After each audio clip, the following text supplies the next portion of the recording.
अच्छा तुम ही है। ओके चलो भाई हेडिंग लगाओ कॉम्बिनेशन ऑफ सेल्स। आज हम लोग बैटरी को कंबाइन कर लेते हैं, कुछ टॉपिक्स और बचा है खत्म किया जाए। Combination of sales.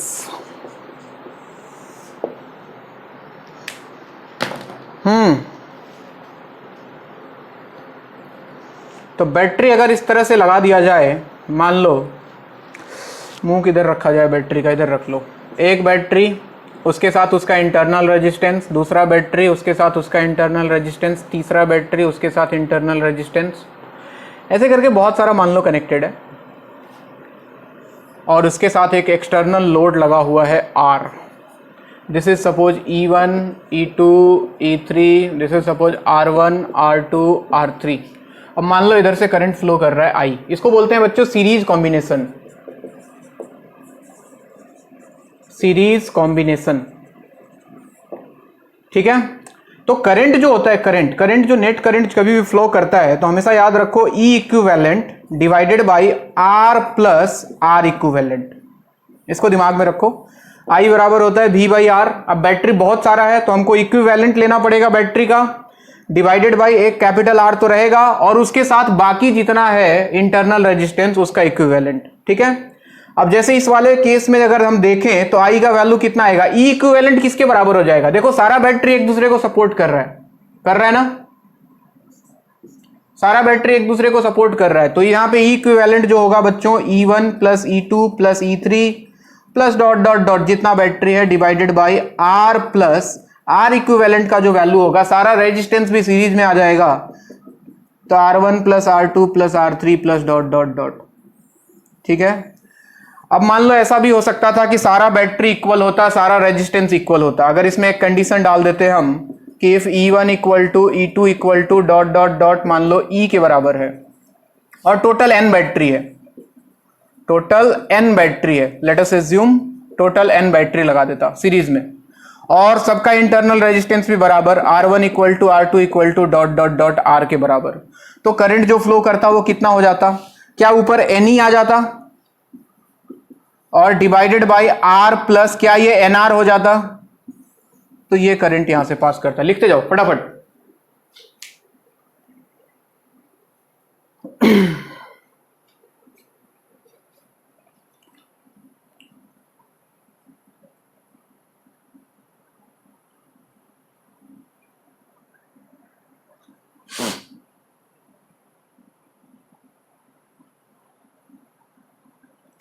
Irina Deka, तेरा घर गौतम के घर के आसपास में ही है मतलब?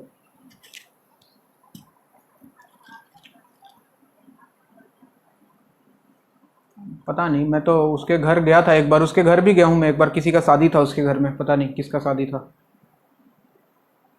उसका कोई भाई वाई किसी का शादी था कि मामा, पता नहीं किसका। तो गया था मटन खाने, मटन खा के आया था वहां से। मैं खाने के लिए कहीं भी चला जाता हूँ, बहुत बेशरम आदमी हूँ मैं।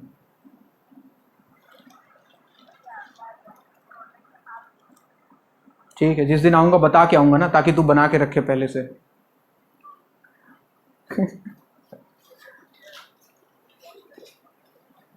हाँ वृंदावन गार्डन, क्या हुआ वहाँ पे? हाँ कभी कभी मैं घुस भी जाता हूँ बच्चों, 100 200 का कुछ गिफ्ट खरीदता हूँ और लेके चला जाता हूँ। ऐसे बहुत सारी शादियों में खाए हैं मैंने। जाके पहले गिफ्ट देता हूँ, एक फ़ोटो खिंचाता हूँ, उसके बाद पूरे कॉन्फिडेंस के साथ जाता हूँ नॉनवेज वाले सेक्शन में।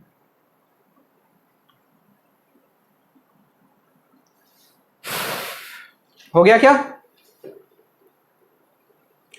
अब इसमें कुछ कुछ केसेस आप खुद से इमेजिन कर सकते हो, मुझे बताने की ज़रूरत नहीं है, बट फिर भी मैं एक बार बताते चलता हूँ। ऐसा हो सकता था कि एक बैटरी यहां लगा देता ऐसे, एक रेजिस्टेंस सपोज E1, ये सपोज R1, और या फिर ER कर लो, और एक इधर बैटरी लगा देता ऐसा। तो ये बताओ कैसा कॉम्बिनेशन है, ये सीरीज या पैरेलल?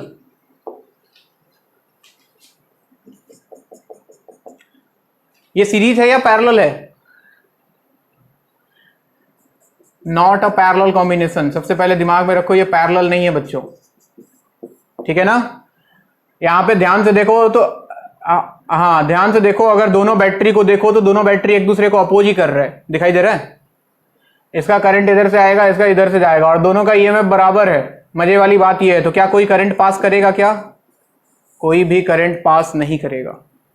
ऐसा हो सकता था, सुनते चलो, ऐसा हो सकता था जैसे एक बैटरी ये लगाया, एक बैटरी ये लगाया, मान लो ऐसे एन बैटरी लगा दिया, ई आर ऐसे, ई आर ऐसे बहुत सारा लगा दिया, और एक बैटरी को उल्टा लगा देता बच्चों, तो क्या फर्क पड़ता? ऐसे लगाया हुआ है और यहां पे एक बैटरी मान लो उल्टा लगा दिया ऐसा, ई आर ऐसे, और टोटल एन बैटरी है, ऐसा बोल देता, टोटल एन बैटरी है और एक बैटरी उल्टा है, one battery is reverse, n-1 या n-2, सोच के बोलो। एक बैटरी रिवर्स है, एक बैटरी रिवर्स है, तो ऐसे सोचो ना कि एक ये बैटरी और एक बैटरी तो इसको न्यूट्रलाइज करने में चला जाएगा, तो ये यानी कि एक बैटरी खत्म हुआ या दो बैटरी खत्म हुआ? दो बैटरी खत्म हो जाएगा, यानी कि जो करंट फ्लो करेगा उस समय आई का जो वैल्यू आएगा, क्या वो n-2 times E divided by R plus N R के बराबर होगा?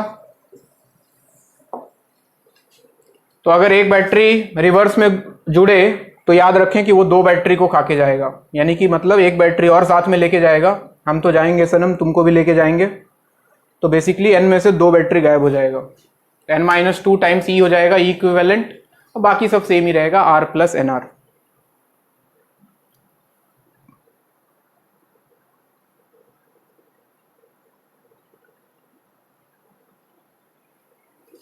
अगर दो ही बैटरी होता, अगर इसी वाले केस में ऐसा होता बच्चों, एक और केस बना लेना, ये E1 होता, ये E2 होता, और तुमको दिया रहता कि E1 ग्रेटर देन E2, तब करंट कितना पास करता?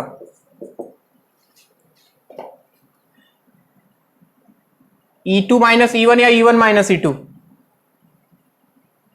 अरे E1 बड़ा है ना, E1 बड़ा है, तो E नेट जो होता इस बार E1 माइनस E2 के बराबर आता, डिवाइडेड बाई, मान लो एक लोड कहीं पे लगा हुआ है, रेजिस्टेंस R, तो R प्लस और दो इंटरनल रेजिस्टेंस 2R। तो एक और केस में ये लिख लेना,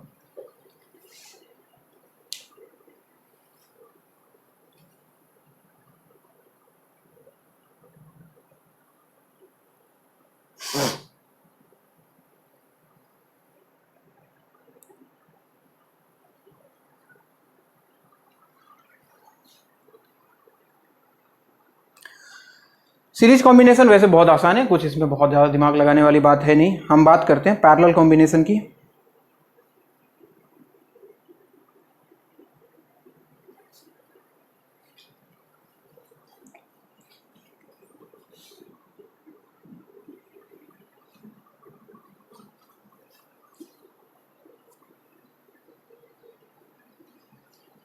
मिटाऊं?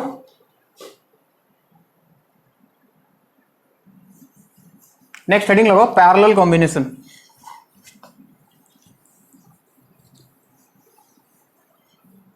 पैरेलल कॉम्बिनेशन,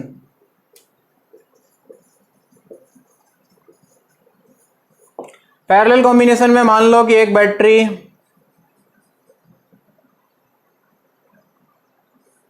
उसके साथ इसका रेजिस्टेंस, एक और बैटरी उसके साथ उसका रेजिस्टेंस, एक और बैटरी उसके साथ उसका रेजिस्टेंस, ऐसे करके चलता जा रहा है। मान लो n बैटरी लगा दिया,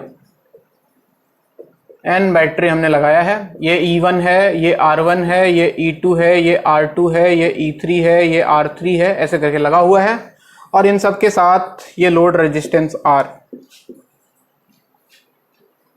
ठीक है, मान लो इस मेन सर्किट में करंट जा रहा है I, लेट अस अज्यूम यहां से करंट गया I, इन सब में तो करंट अलग अलग जाएगा, इधर मान लो गया I1, इधर मान लो गया I2, इधर मान लो गया I3। ठीक है, ऐसे I4, I5, I6 अपना डिवाइड हो गया होगा। अब ध्यान से देखो, घूम जाते हैं एक बार सर्किट में, एक बार यहां से स्टार्ट करते हैं घूमना, देखना यहां से। तो यहां से अगर घूमना शुरू करें तो देखो सबसे पहले बैटरी मिल रहा है, इस वाले लूप में घूम रहा हूं, ऊपर वाले लूप में दिखाई दे रहा है, ये वाले लूप में। तो सबसे पहले यहां से घूमना शुरू करूं तो प्लस E1 या minus E1, plus E1, negative से पॉजिटिव जा रहे हैं, माइनस I1 R1, इधर आया इधर आया इधर आया, माइनस IR इक्वल टू 0। क्या मैं सही लिख रहा हूं? दूसरे वाले लूप में इसमें क्या लिखता मैं, plus E2 minus I2 R2 minus IR equal to 0। Similarly E3 minus I3 R3 minus IR equal to 0। ऐसे इक्वेशन बनता चला जाता, समझ रहे हो? अब देखो क्या कर रहा हूं, मुझे I निकालना है, तो I निकालने के लिए क्या किया, इस वाले इक्वेशन को R1 से डिवाइड किया, इस वाले इक्वेशन को R2 से डिवाइड किया, इस वाले इक्वेशन को R3 से डिवाइड किया। तो जरा बताओ, पहले इक्वेशन को अगर R1 से डिवाइड कर देता तो क्या मुझे मिलने वाला था, E1 by R1 minus I1 minus IR by R1, बोलो ना, इक्वल टू 0, इक्वेशन 1। दूसरा इक्वेशन आ जाता बच्चों, R2 से डिवाइड करने के बाद E2 by R2 minus I2 minus IR by R2 equal to 0। ऐसे ही तीसरा इक्वेशन, चौथा इक्वेशन आते जाता मैंने सबको ऐड कर दिया, ध्यान देना बोर्ड पे। तो यहां पे क्या मिलने वाला था, यहां पे मिलने वाला था E1 by R1 plus E2 by R2 plus dot dot dot, ठीक, माइनस I1, माइनस अगर यहां से कॉमन ले लूं तो अंदर आने वाला था I1 plus I2 plus dot dot dot, और इन दोनों से मतलब इन सब से अगर माइनस IR कॉमन ले लूं, माइनस IR, तो अंदर आने वाला था बच्चों 1 by R1 plus 1 by R2 plus dot dot dot equal to 0। बोलो कोई दिक्कत? क्या इसको मैं summation of E by R लिख दूं, summation of E by R इसको, और ये ध्यान से देखो तो I है, इमेजिन करो I1 plus I2 plus I3 plus dot dot dot, ये I के बराबर होगा, तो इसके जगह आ गया I माइनस IR इंटू, इसको मैं अगर समेशन ऑफ 1 बाई R लिख दूं तो कोई बुराई नहीं है। यहां से देखो तो I का वैल्यू निकालो, तो इसको उधर भेज दो, तो summation of E by R is equal to, इन दोनों से I कॉमन कर लो तो अंदर आ जाता, कितना आ जाता बच्चों, 1 माइनस या 1 plus R into summation 1 by R, ऐसा कुछ आता। ये डायग्राम बना लिया है क्या तुमने? चलो मैं डायग्राम खाली मिटा रहा हूं, बना लिया ना?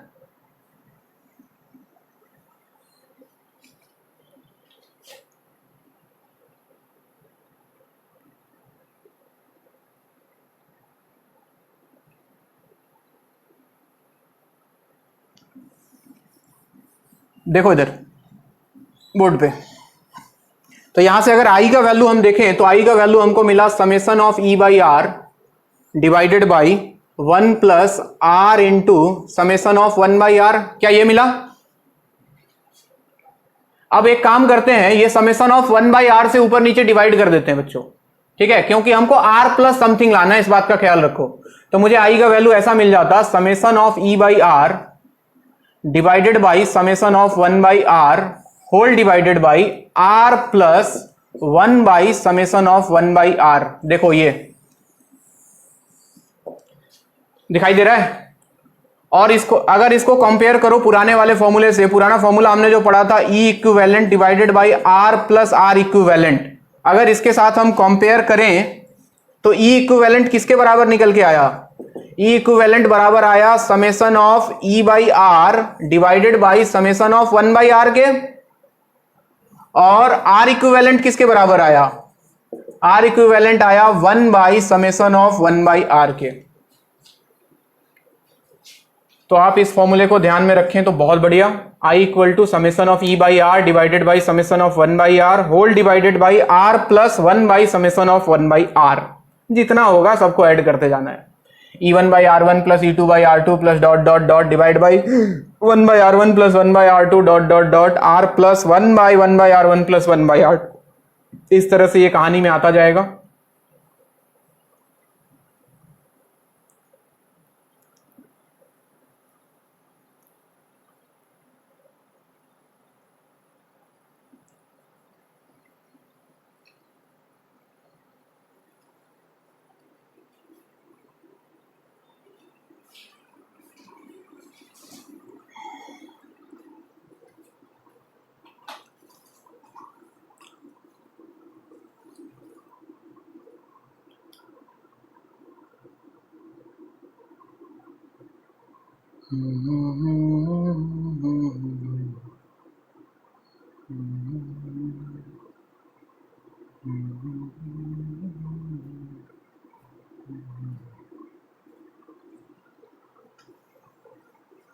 अब देखना, अब इसमें डाल दो बहुत सारे केसेस। इधर देखो, अगर मान लो 2 ही बैटरी होता ऐसा,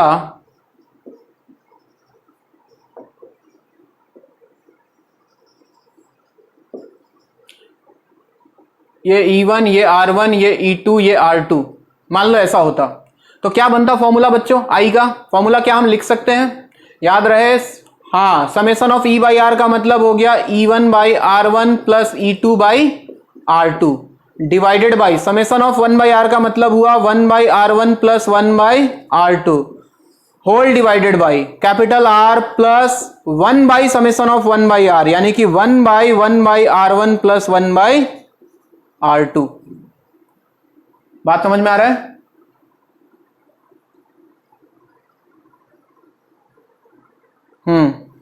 ऊपर आ जाएगा R1 R2, नीचे आ जाएगा R1 प्लस R2। अब इस वाले फॉर्मूले में एक कंडीशन क्या लगा सकते हैं, अगर बोल दे कि टोटल n बैटरी है, टोटल n बैटरी है, n बैटरी, और सबका EMF बराबर है, ये मान लो ER फिर ER फिर ER, ऐसे करके टोटल n बैटरी है, ठीक है, और ऐसे करके यहां पे एक्सटर्नल रेजिस्टेंस लगा हुआ है, तो क्या फर्क पड़ेगा फॉर्मूले पे?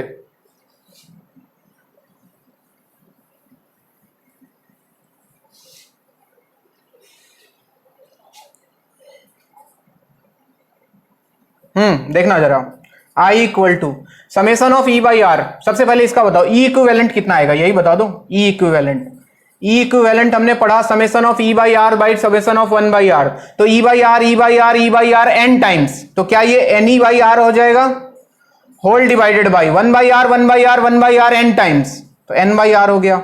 R ने R को मार दिया, n ने n को मारा, देखो कोई फर्क पड़ा, एक बैटरी के EMF के बराबर आया, देख रहे हो।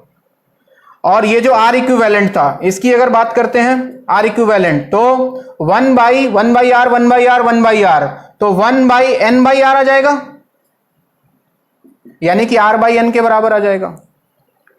तो करंट कितना बहेगा बच्चों? करंट बहेगा E इक्विवेलेंट के जगह आ गया E divided by R plus R equivalent की जगह आ गया R बाई n। समझ में आ रहा है कहानी?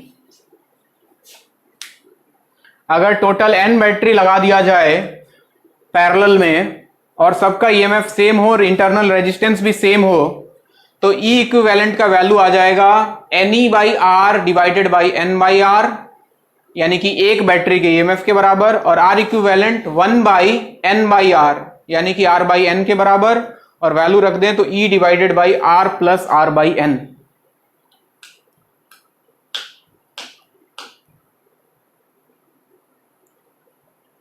कौन सा गाना गा रही है? जोर से गाओ।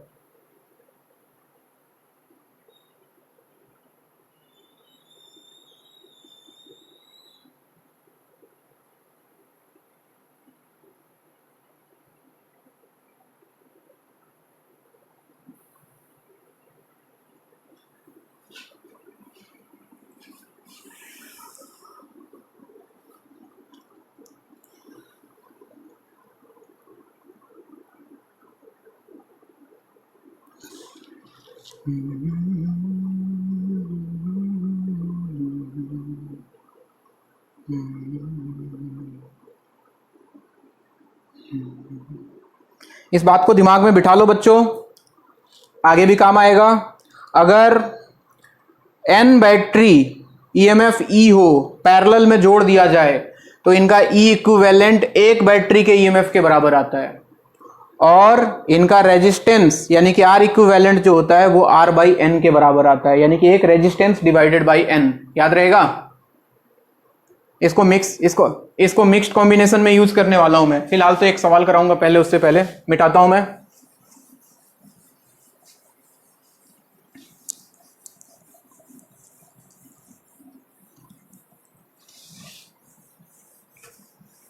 आइए एक सवाल लिखते हैं। इधर लगाया 6 वोल्ट का बैटरी, 3 ओम का रेजिस्टेंस। इधर लगा दो आप बैटरी, एक रेजिस्टेंस, और इधर एक लोड रेजिस्टेंस लगा दो 3 ओम का। R इक्वल टू 3 ओम, ये 6 वोल्ट, ये 3 ओम, ये 3 वोल्ट, ये 6 ओम। चलो आई निकालो, लगा दो पैरेलल कॉम्बिनेशन का फॉर्मूला। हमने पढ़ाया sir I equal to E1 by R1 6/3 plus E2 by R2 3/6 whole divided by 1 by R1 plus 1 by R2 1/3 plus 1/6 whole divided by capital R 3 plus 1 by R1 plus 1 by R2 यानी कि 1/3 plus 1/6। बोलो सही लिखा है क्या? Solve कर लेना कितना आंसर आएगा। इसका आंसर आएगा कुछ 1 एम्पियर के आसपास आएगा, चेक कर लेना आप लोग।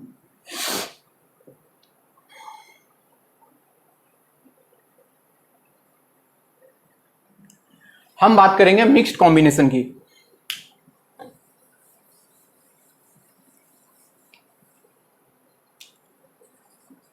मिक्स्ड कॉम्बिनेशन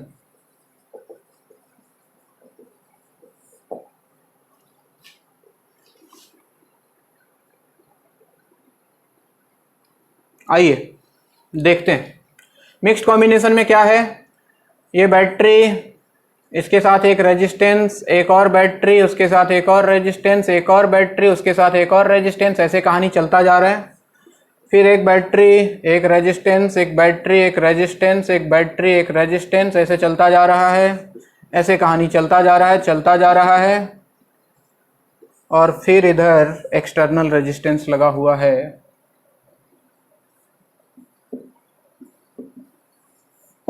ये हर रो में n बैटरी है, सबका ईएमएफ ई ले लो, E R E R E R E R E R E R, सब ई आर है।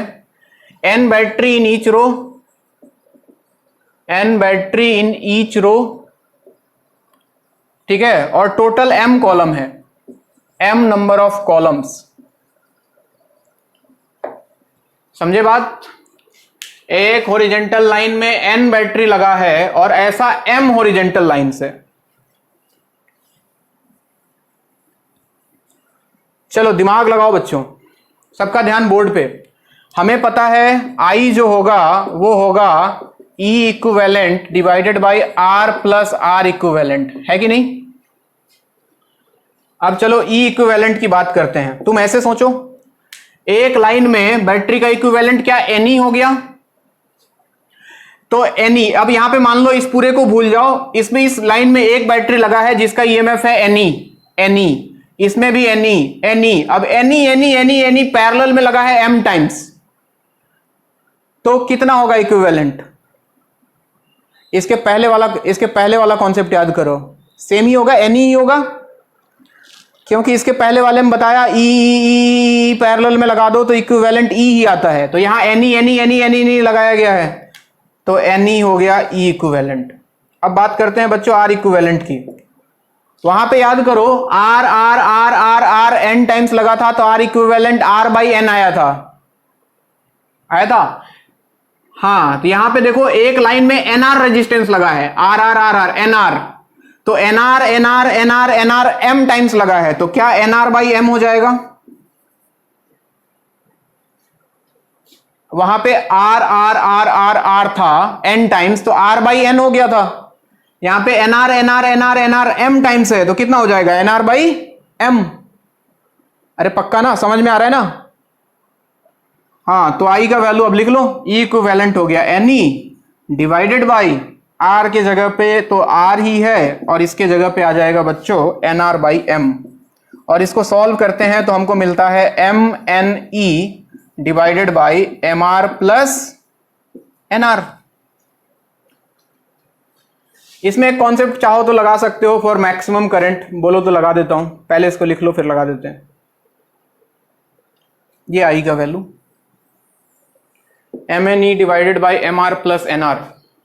N is number of battery in one row and M is number of rows. M number of columns नहीं होगा बच्चे, number of rows होगा।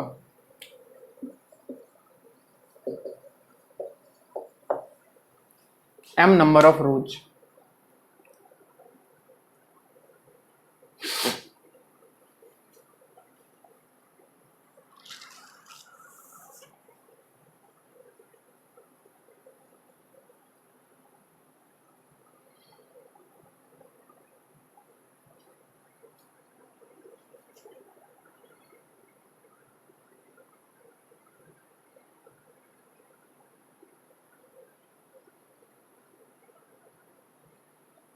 Maximum power transfer का condition याद है? Maximum power transfer का कंडीशन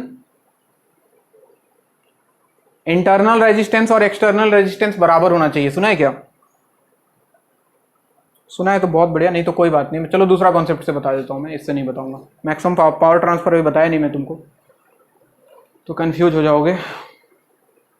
तो इसमें क्या करना है बच्चों, इसको थोड़ा सा सिंप्लीफाई करके लिख लो। I इक्वल टू देखो ऐसा लिख सकते हैं हम MN, मैथमेटिक्स लगा देता हूं मैं थोड़ा सा, क्योंकि फिजिक्स इतना पढ़ाया नहीं मैंने, तो यहां पे इसको हम ऐसा लिख सकते हैं कि नहीं, क्या लिख सकते हैं, root MR minus root NR का whole square A square plus B square minus 2AB plus 2 times root MR root NR। देखो मैथमेटिक्स लगा रहा हूं मैं, फिजिक्स अभी नहीं लगा रहा हूं। लगा सकते हैं बिल्कुल। जरा बताओ इसका वैल्यू क्या हम ये लिख सकते हैं?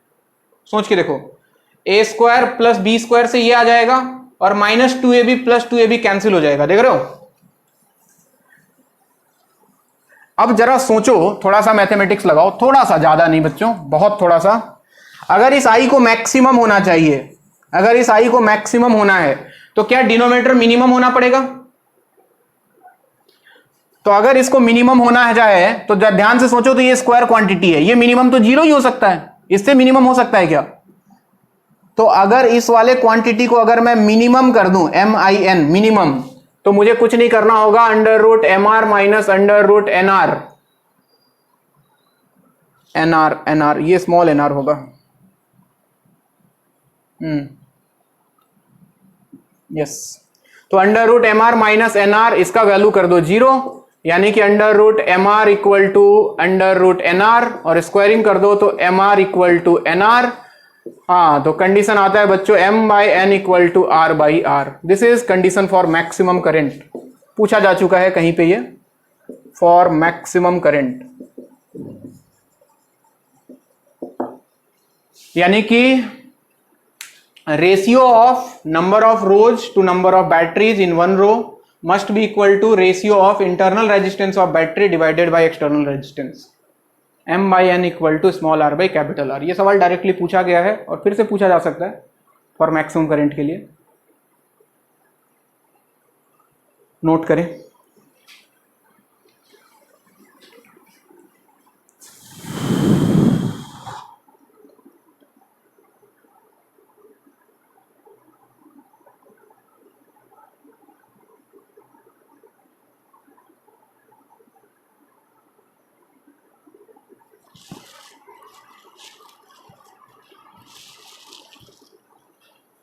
बात करते हैं एनर्जी और पावर की।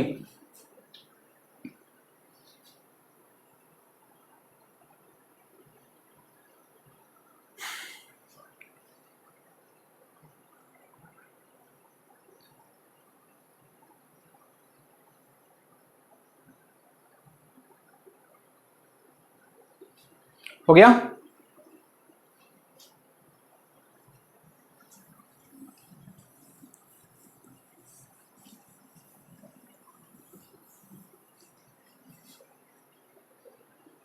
नेक्स्ट हेडिंग लगाओ आप।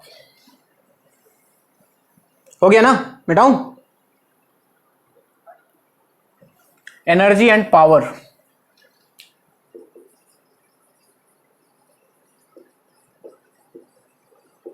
एनर्जी एंड पावर की बात की जाए अगर, तो कहानी में क्या है बच्चों, जैसे एक बैटरी लगा दिया हमने, मान लो V वोल्टेज का बैटरी लगा दिया, और इसके क्रॉस अगर एक लोड ऐड कर देते हैं R,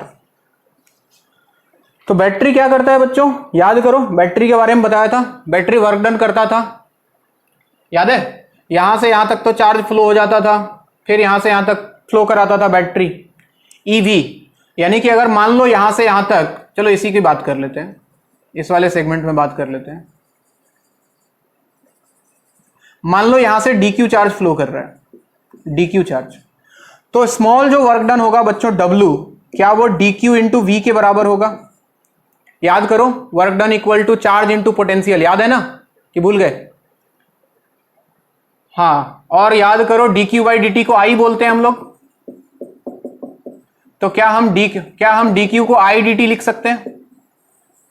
तो DQ के जगह पे IDT लिख दूं तो DW का मतलब हो गया IDT इंटू V, यानी कि DW जो स्मॉल वर्क डन आ गया बच्चों VI इंटू DT, और DW बाई DT, इसको वर्क डन बोल लो या फिर एनर्जी बोल लो, अगर इसका यहां से वर्क डन तुमको निकालना है तो इंटीग्रेशन VI DT लिख सकते हैं हम लोग।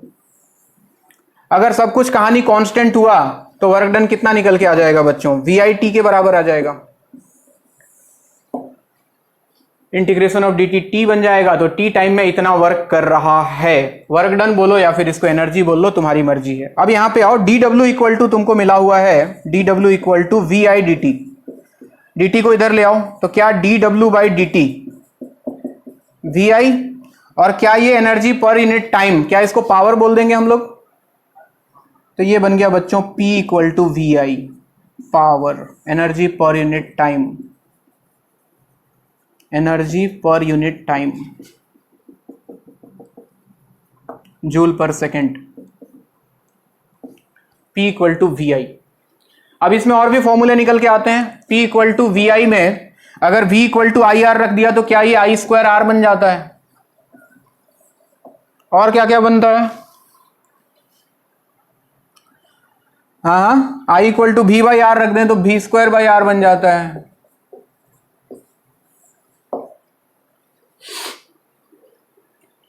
एक चीज और सोच सकते हो क्या, अगर तुमसे पूछे हीट डिसिपेशन इस रेजिस्टर में कितना हीट हो रहा है, तो जितना वर्क डन कर रहा है वही हीट में कन्वर्ट होगा। किधर लिखूं मैं? तो जैसे यहां से देखो तुमको DW बाई DT, तो वर्क डन की जगह एनर्जी अगर मैं लिख लूं तो मुझे मिल जाता D by DT equal to कितना? VI, यानी कि DE का वैल्यू आ जाता बच्चों VI DT। तो ऐसे भी सोच सकते हो, एनर्जी डिसिपेटेड जो होगा इंटीग्रेशन VI DT, या फिर अगर सब कुछ कांस्टेंट हुआ तो एनर्जी जो निकल के आएगा तो वो निकल के आएगा VIT, या फिर वही सारा फॉर्मूला वहां से आ जाएगा I स्क्वायर RT, या फिर V square by R into T। तो इस तरह से आप एनर्जी और पावर निकाल सकते हो। पावर पूछे तो VI I स्क्वायर R या फिर V square by R, energy पूछे तो या फिर हीट प्रोड्यूस्ड पूछे तो I square RT VIT V square by R into T। जैसा फॉर्मूला, जैसा क्वेश्चन, उसके अकॉर्डिंग आप फॉर्मूला अप्लाई करोगे। एक दो सवाल करा देता हूं मैं, थोड़ा तुमको आइडिया लग जाएगा।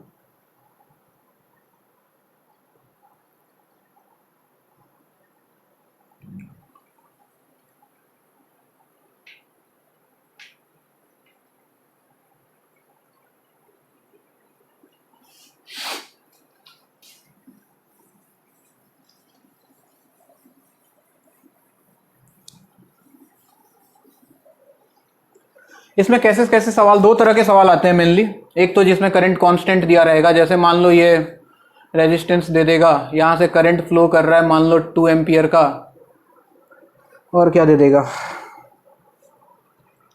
2 ओम का रेजिस्टेंस है, और आपसे बोलेगा find heat produced in 2 second, find heat in 2 second.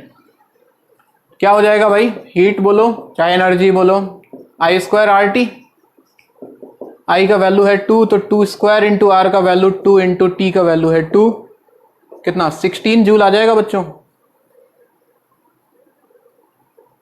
और एक तरह का सवाल कैसा बनेगा, वेरिएबल करंट दे देगा, बोलेगा कि भले वेरिएबल करंट कैसा देगा, आई का वैल्यू दे देगा 2t, टी इज टाइम, और रेजिस्टेंस मान लो दे दिया ये वाला कैपिटल आर का वैल्यू दे दिया तुमको 2 ओम, और तुमको इस बार बोले सेम सवाल है फाइंड हीट इन 2 सेकेंड, तो क्या इंटीग्रेशन करना पड़ेगा, करो इंटीग्रेशन वाला फॉर्मूला, यानी कि हीट इक्वल टू इस बार आप लिखोगे integration of I square R D T, ठीक है ना, और t का लिमिट लगा देना 0 से लेकर 2 तक, रखो वैल्यू, तो यहां पे आ जाएगा कितना, इंटीग्रेशन 0 से 2 आई, आर तो कांस्टेंट है, आर को बाहर निकाल लो, आई का वैल्यू 2t है, तो 2t का square into D T, solve कर लो, सिंपल इंटीग्रेशन।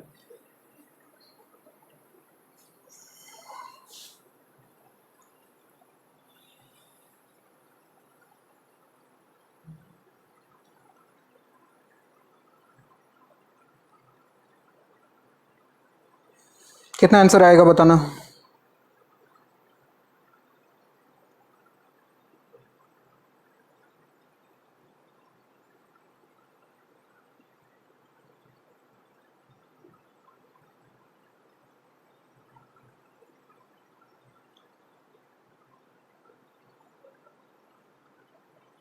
सिक्सटी 64/3 सबका यही आ रहा है।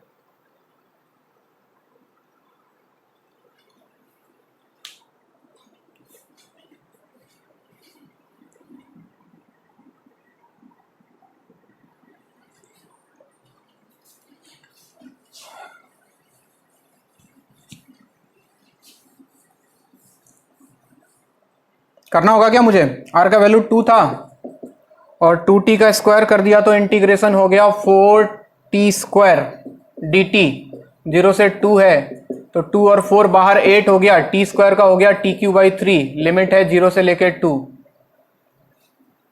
तो कितना आ गया 8/3 बाहर, ये हो गया 8 माइनस 2q हो गया 8 माइनस 0q, यानी कि 64/3 जूल, सही है क्या। अच्छा चलो कुछ देसी बात कर लेते हैं बच्चे, देसी बात मतलब घर परिवार की कुछ बात करते हैं। जैसे हम लोग इलेक्ट्रिसिटी बिल भरते हैं ना, घर में बहुत सारा हमने इंस्ट्रूमेंट लगा रखा है, टीवी, पंखा, फ्रिज, एसी, इन सब के बदले में हमको बिल देना पड़ता है। तो बिल तुमने सुना होगा यूनिट आता है, यूनिट आता है ना, हाँ 10 यूनिट हुआ, 20 यूनिट हुआ, 50 यूनिट हुआ, और हर यूनिट का कुछ रेट फिक्स होता है।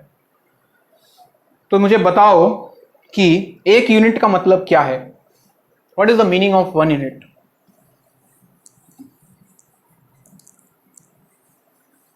बोलो 1 यूनिट का मतलब क्या होता है।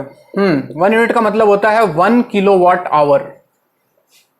1 किलोवाट आवर का मतलब बच्चे 1000 वाट, वाट का मतलब क्या, जूल पर सेकेंड, यही ना, या फिर ऐसे सोचो तो 1000 वाट फॉर 1 आवर। मतलब समझने की कोशिश करो, देखो ये घर परिवार में भी काम आएगा, कोई पूछेगा तो एक्सप्लेन भी कर सकते हो, ठीक है ना, मैं तो एक्सप्लेन कर देता हूं, उम्मीद करता हूं तुम भी कर पाओगे आज के बाद। 1 यूनिट का मतलब होता है, जैसे 1 यूनिट का गवर्नमेंट लेता है तुमसे 7 रुपए 8 रुपए नॉर्मली जो रेट है, इसका मतलब है कि तुमने 1000 वाट एनर्जी यूज किया 1 घंटे तक अगर, तो उसको बोलते हैं 1 यूनिट। और उस 1 यूनिट का तुमको पैसा देना होता है, जो भी देना होता है, कितना देना होता है पता नहीं, तुम्हारे घर में क्या रेट है, 7 रुपए 8 रुपए जो भी मान के चलो। तो 1000 वाट फॉर 1 आवर, तो जरा सोच के देखो, इसको हम लिख सकते हैं क्या, 1000 जूल पर सेकेंड है ये, वाट का मतलब क्या हुआ, जूल पर सेकेंड, और फॉर 1 आवर का मतलब क्या हुआ, 1 आवर में कितना मिनट, 60 मिनट, और 60 मिनट में कितना सेकेंड, 60 सेकेंड, लिख सकते हैं क्या। तो ध्यान से देखो तो ये बन गया तुम्हारा 6 इंटू 6 36 इंटू ये 3 जीरो और ये 2 जीरो 10⁵ इतना जूल। यानी कि कोई बोले कि 1 यूनिट में कितना एनर्जी है, तो तुम बोलने वाले हो 36 इंटू 10⁵ जूल अगर हम लोग यूटिलाइज कर लें तो उसको गवर्नमेंट 1 यूनिट बोलता है और उसका हमसे पैसा लेता है 7 रुपए या 8 रुपए। समझ में आ रहा है बात। अभी तुम मोटा मोटी अपना इलेक्ट्रिसिटी बिल निकाल सकते हो घर का, कुछ भी कर सकते हो। जैसे चलो इसको लिख लो पहले तो तुम, उसके बाद एक सवाल लिखाता हूं मैं। 1 यूनिट का मतलब होता है बच्चों तुमने 36 इंटू 10⁵ जूल एनर्जी यूज कर लिया है, या फिर 3.6 इंटू 10⁶ भी लिख सकते हो आप इसको।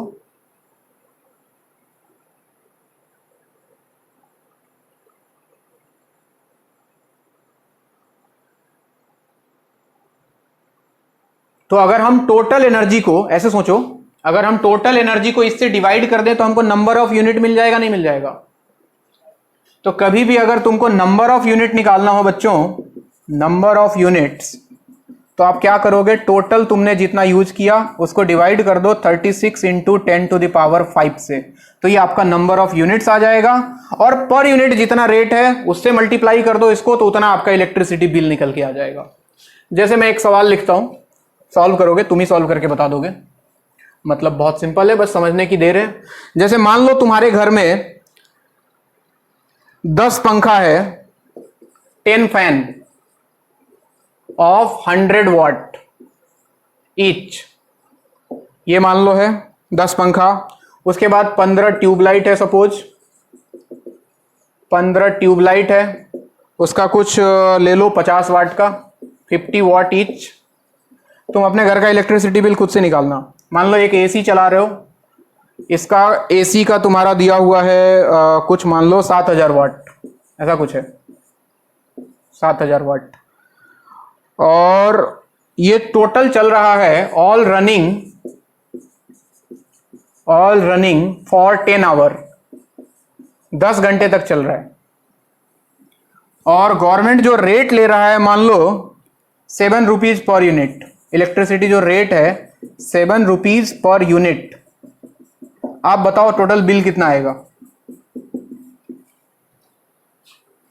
चलो शुरू हो जाओ, क्या निकाल पाओगे? चलो ट्राई करो।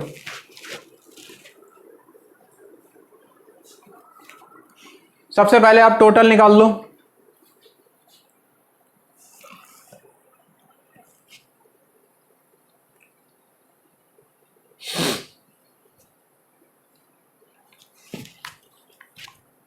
मेरी बेबसी का बयान है, बस चल रहा ना इस घड़ी। हाँ भाई, 10 पॉइंट का 100 वाट का, तो ये तो 1000 वाट हो गया। 15 इंटू 50 कितना होता है? 750 वाट ये हो गया, और एक एसी है ये 7000 वाट का है। तो सबसे पहले बताओ टोटल वाट कितना हुआ? क्या 8750 वाट हुआ? बोलो, अरे दिखाई दे रहा है? हाँ, तो जरा बताओ टोटल एनर्जी तुमने कितना कंज्यूम किया भाई 10 घंटों में? 10 घंटे के लिए चलाया है, तो टोटल एनर्जी हो गया 8750 जूल पर सेकेंड, मल्टीप्लाइड बाई 10 घंटे में कितना सेकेंड होता है? 10 इंटू 60 इंटू 60। एक मिनट रुक जाओ बच्चे। 10 घंटे में, 1 घंटे में 60 मिनट और 1 मिनट में 60 सेकेंड। क्या मैं सही लिख रहा हूं? ये हो गया टोटल एनर्जी बच्चों।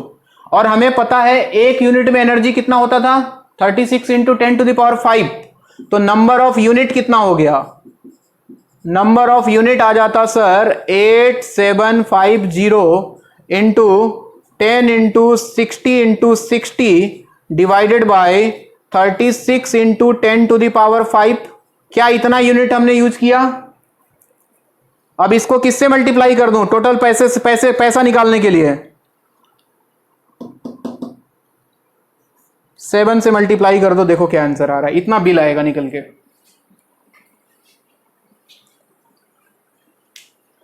किसी को कोई कंफ्यूजन?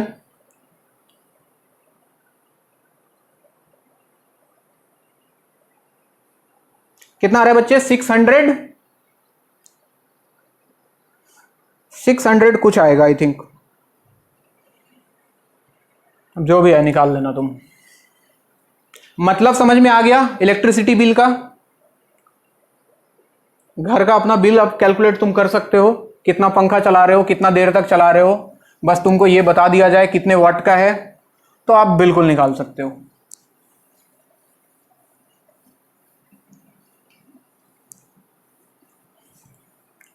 चलिए हम बढ़ते हैं आगे। कुछ और सवाल कराऊं? चलो कुछ और कराता हूं, बढ़िया बढ़िया सवाल आईआईटी का पूछा हुआ। एक बल्ब है एक, इंडिया में इसका जो रेटिंग दिया हुआ है, इंडिया का बना हुआ बल्ब है ये, उसमें लिखा हुआ था 220 वोल्ट 100 वाट। किया है क्या? अच्छा, तो मान लो कि ये प्रोड्यूस कर रहा है, इसका मतलब क्या होता है बच्चे? 220 वोल्ट 100 वाट का मतलब क्या है? It produces 100 watt energy at 220 volt. मतलब यही है ना कि अगर 220 वोल्ट का सप्लाई दिया जाए तो 100 वाट एनर्जी मिलेगा हमको। सही बात है, 100 जूल पर सेकेंड। अब बोला कि इसको अगर हम यूज करें अमेरिका में, if you use same bulb in America, और अमेरिका का जो वोल्टेज सप्लाई है बच्चों वो 110 वोल्ट का है, तो आपको बताना है वहां पे कितना एनर्जी, कितना पावर जनरेट करेगा ये। चलो बताओ। इंडिया में 220 वोल्ट पे सप्लाई है तो 100 वाट का एनर्जी मिल रहा है हमको, 100 वाट पावर मिल रहा है, 100 जूल पर सेकेंड। तो आपको बताना है कि अगर इसको अमेरिका में यूज करें जहां पे 110 वोल्ट पे सप्लाई होता है तो क्या होगा। अच्छा बताओ, इसमें क्या फिक्स रहता है, इस बल्ब में क्या फिक्स रहता है बच्चों? रेजिस्टेंस फिक्स रहता है, क्योंकि बल्ब एक बार बना दिया तो रेजिस्टेंस तो फिक्स हो गया ना। अरे मानते हो कि नहीं बात को? तो अगर इंडिया की बात करें, हमने पढ़ा पावर का फॉर्मूला होता है V²/R, बी और आर के टर्म में, करंट तो है नहीं तो बी और आर के टर्म में बात कर रहे हैं, तो पावर होता है V²/R। ठीक, तो यहां से रेजिस्टेंस का वैल्यू क्या, V²/P आ जाएगा बच्चों। अब इंडिया में बल्ब यूज करें चाहे अमेरिका में करें, रेजिस्टेंस बदलेगा क्या? रेजिस्टेंस नहीं बदलेगा। जो बल्ब एक बार बन गया तो रेजिस्टेंस फिक्स, यानी कि मैं बोल सकता हूं R India must be equal to R America. R India का मतलब हो गया V1² VI²/PI, ऐसे लिख लो, VI² डिवाइडेड बाई PI, और अमेरिका का मतलब हो गया VA² divided by PA। Value रख दो बच्चों, आंसर मिल जाएगा। बी इंडिया में था 220 का square divided by power generate कर रहा था 100 का, यहां पे वोल्टेज है 110 का अमेरिका में, और यहां पे पावर आपको निकालना है, कितना आएगा आप खुद से देख लेना।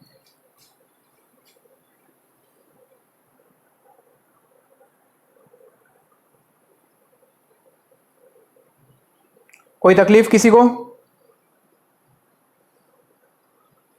कितना 20 आ रहा है? 20 वाट, 25। चलिए मान लेते हैं सही है, आगे बढ़ा जाए।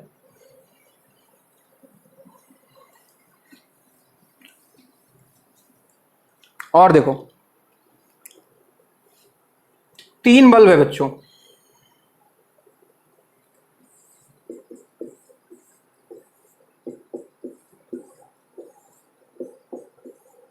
ऐसे 3 बल्ब है, तीनों को सीरीज में जोड़ा गया है, इन सीरीज। ये ए है, ये बी है, ये सी है। उसके बाद दिया हुआ है 220 वोल्ट पे जोड़ा गया है, 220 वोल्ट पे, और इसका रेटिंग दिया हुआ है 100 वाट का, इसका दिया हुआ है 50 वाट का, और इसका दिया हुआ है 25 वाट, और इनको सीरीज में कनेक्ट कर दिया। ठीक, आपको बताना है ऑर्डर ऑफ ब्राइटनेस। कौन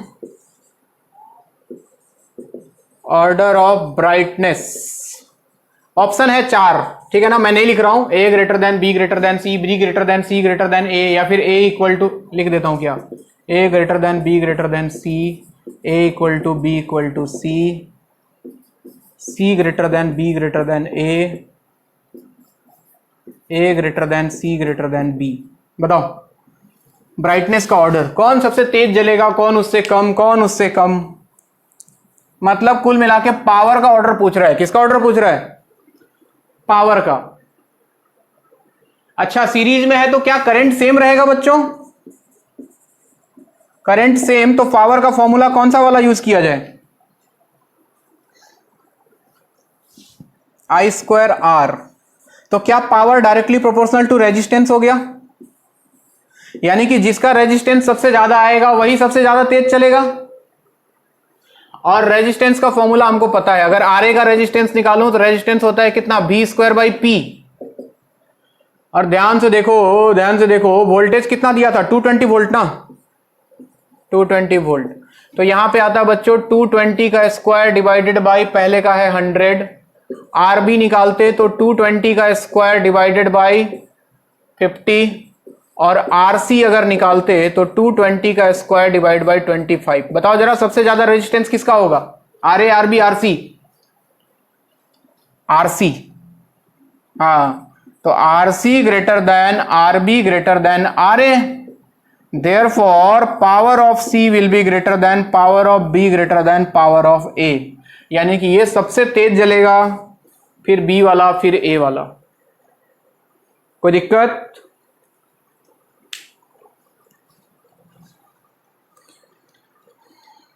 अच्छा, इनको पैरेलल में जोड़ देते तो नेक्स्ट पार्ट इसका इन पैरेलल। बताओ सोच के। पैरेलल में मतलब ऐसे जोड़ा हुआ है,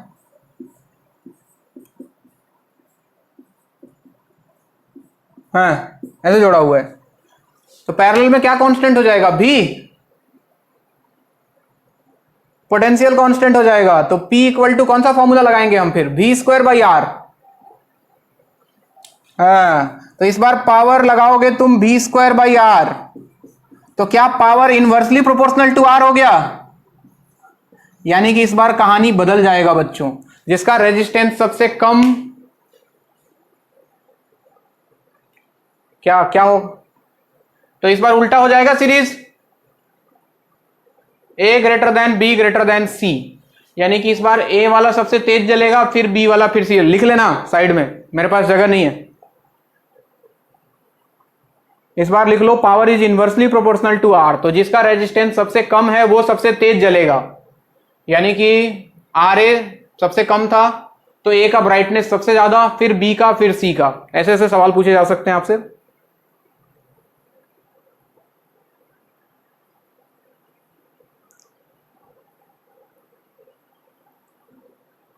लुक्का छुपी। एक और सवाल है आईआईटी का, पूछूं क्या?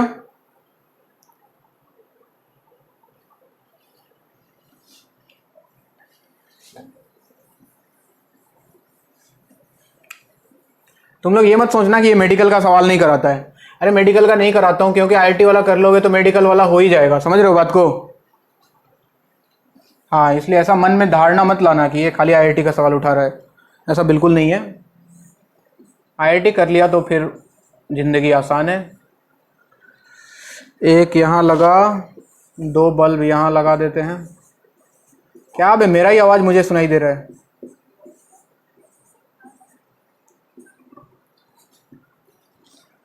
सौरभ,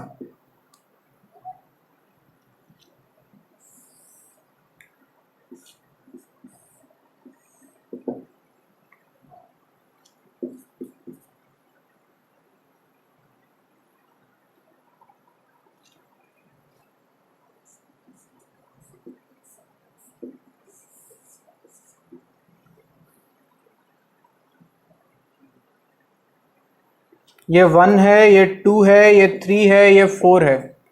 चलिए, ऑर्डर ऑफ ब्राइटनेस बताना है। सवाल वही है, फाइंड ऑर्डर ऑफ ब्राइटनेस। ऐसा सर्किट दे दिया बना के।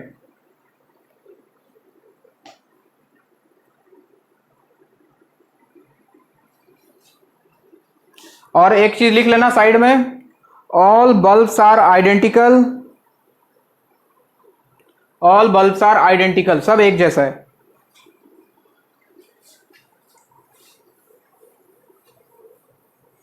सब एक जैसा है मतलब समझ रहे हो ना? सबका रेटिंग सेम है। तो तुम बताओ जरा,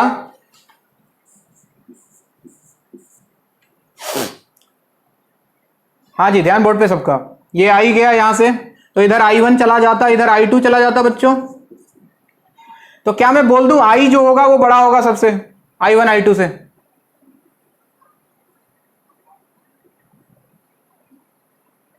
टू थ्री तो बराबर हो जाएगा। हाँ बहुत बढ़िया बच्चे। तो P equal to I square R की अगर बात करें तो इस बार रेजिस्टेंस को मत देखो, बल्ब आइडेंटिकल है, इस बार तुम करंट को देखो, यानी कि power directly proportional to current हो जाएगा बच्चों, होगा ना?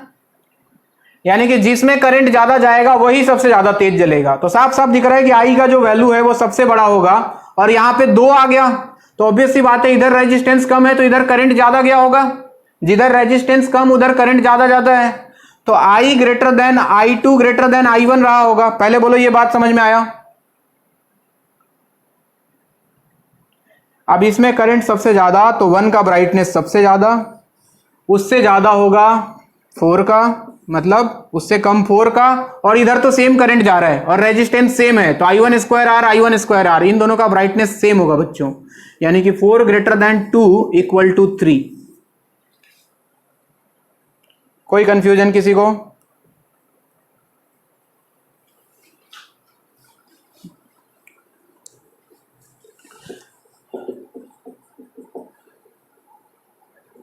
एक बल्ब है ए, दिया हुआ है 100 वाट एट 110 वोल्ट, और एक बल्ब है बी, इसमें दिया हुआ है 50 वाट एट 110 वोल्ट।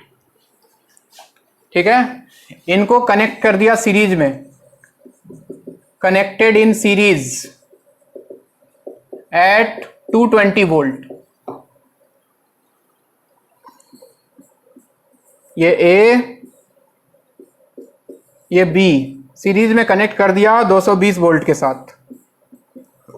क्या होगा? ऑप्शन लिख ला, पहले डायग्राम बनाओ, इसके बाद इसका ऑप्शन लिखोगे आप।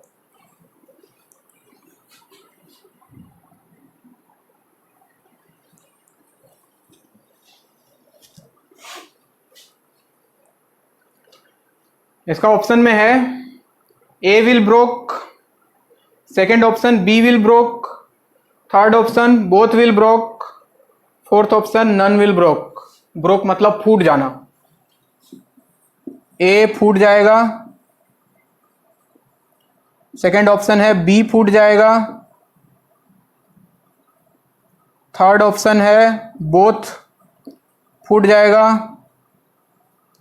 एंड फोर्थ ऑप्शन है नन, कोई भी नहीं फूटेगा। चलो दिमाग लगा के बता दो जरा।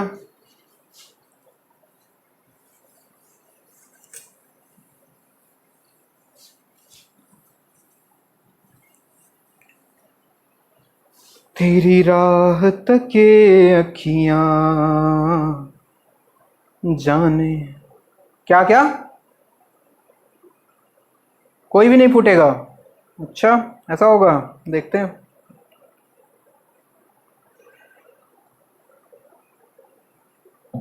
तो भी अलग अलग हो जाएगा तो नहीं फूटेगा बच्चे, वही तो देखना है, वही तो देखना है। क्या करंट तो सेम रहेगा दोनों में? अच्छा जरा रेजिस्टेंस बताओ, इसका रेजिस्टेंस कितना जब कंपनी बनाया होगा, तो क्या इसका रेजिस्टेंस, हाँ जी 110 स्क्वायर डिवाइडेड बाय 100, बहुत बढ़िया। कितना आएगा? अरे कुछ भी आएगा छोड़ो। रेजिस्टेंस ऑफ बी देखो जरा, क्या 110 स्क्वायर डिवाइडेड बाय 50। तो साफ साफ फील आ रहा है कि अगर ये R है तो ये 2R है। हमें तो इतने से मतलब है कि इसका रेजिस्टेंस ज्यादा है। अब जरा सोचो, मान लो कि ये सिंपल सर्किट हो गया, ये R ये 2R, और यहां हमने लगाया 220 वोल्ट, 220 वोल्ट, तो क्या दोनों के अक्रॉस 110 जाएगा क्या? I तो सेम है और V इक्वल टू होता है IR, तो इसके अक्रॉस जो पोटेंशियल ड्रॉप होगा क्या वो इसके अक्रॉस से ज्यादा होगा? इसका मतलब VB जो होगा वो 110 से ज्यादा आएगा कि 110 से कम आएगा? 110 से ज्यादा आएगा, और VA जो होगा वो 110 से कम आएगा बच्चों। अब ये 110 से ज्यादा आएगा, जबकि इसका लिखा हुआ था लिमिट की 110 वोल्ट तक ही जा सकता है ये, तो क्या ये फूट नहीं जाएगा? तो ये गया मार्केट से, तो बी विल ब्रोक। उससे कम में ऑपरेट करो कोई दिक्कत नहीं है, उससे ज्यादा वोल्टेज हुआ तो टूट जाएगा, फूट जाएगा ये। बात समझ में आया कहानी? हाँ, अच्छा क्वेश्चन था। ऐसे और भी सवाल आपको मिलेंगे कहीं कहीं करोगे तो। खैर फिलहाल इतना ही आज के लिए। तो आपका करंट में और क्या बचा है बच्चों? आपका करंट में बचा है गैल्वेनोमीटर को वोल्ट मीटर और आमीटर में बदलना। और क्या बचा है? और क्या बचा है? पोटेंशियोमीटर और मीटर ब्रिज, यही ना? चलिए, तो नेक्स्ट क्लास हम इनको खत्म कर लेंगे, तो कल आपका करंट मोस्ट प्रोबेबली खत्म हो जाना चाहिए। ठीक है ना? ठीक, ओके, बाय बाय। जिंदगी कैसी ये पहेली, हाय। बंद हो जा भाई, कभी हंसाए।